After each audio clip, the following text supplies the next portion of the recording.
Nëse ty Allahu të dënë, ka me të spravu, bëva kia, këti në rregull me Allahun, po ka me të spravu me një grue të shtirë, një grue që kur t'ja njërë zonin 30 trupi.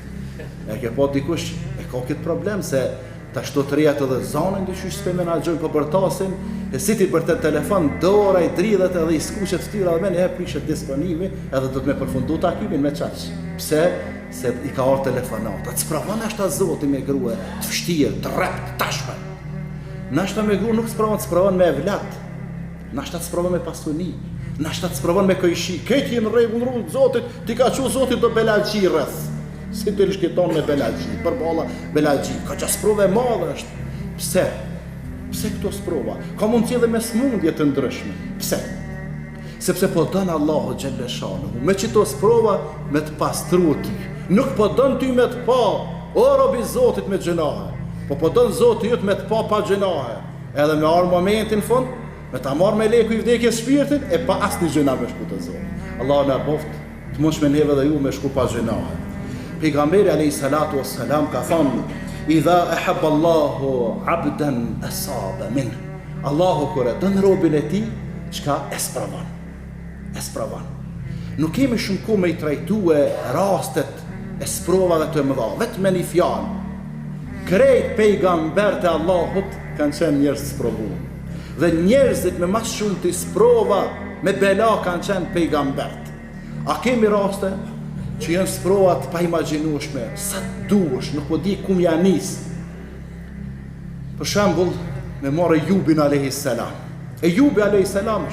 18 vite, 17 apo 18 vite, sprovat një pas njëshme.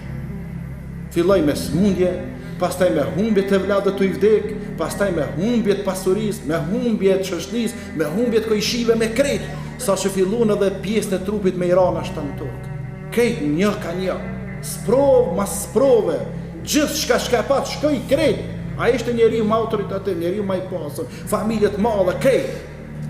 Për një moment caktuar, për mos me zgjatë shumë, qka jo drejtu Allahut dhe i tha, inni meseni e dur, wa anta arhamur rahim. Qka i tha Zotit? O Zotit, më tha, mu më tha më gjithë belaja. Mu o Zotit mu shumë belat.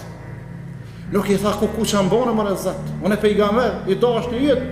Unë i dërgun për i te e tek njerëzimi. E kështu, veç tha, inni meseni e dur, mu më gjithë belaja, apo më rëkën belat. Wa anta arhamur rahimin, e ti e maj më shirëshmi për i këtë më shiruazve. Dhe ma unë, te din që ka bën me rahmetin tënë, ndash zgatma, ndash me të në krejt, ndash shëram. Ti e arhamur rahimin, maj më shirëshmi më shiruazve. Për një moment krejt ndryshoj gjendje. Ju këthyr shëndeti, e martesa, e ju shtu thmia, e pasunia, e autoriteti, i thiri njerëzim të fej. Pra ndryshoj gjendja për një moment caktuar. A mo dasht, ka gja me prita, njerë 17 vjet, sprov mas sprove. Pra, me një fjallë, Allahu Gjelleshanu ato që e dënë, e spravan. Dhe mas shumë të sprova kanë pas të dërguarit Allahut. Nëse të vinë sprova, cila do qofshin ato, s'ki pasuni, s'ki autoritet, s'ki pozit, s'ki familje, s'ki ato, dije se jenë sprovë, edhe vesh pështet jo Zotit, edhe vesh prite kur po qelet derat mirave. A mo kur qelet të nej derat mirave, vesh mundoh të nej me i prit ato të mirat, se të nej vjen shumë. A mo një herë qka, duhet me bo sabër. Sa me bo sabër.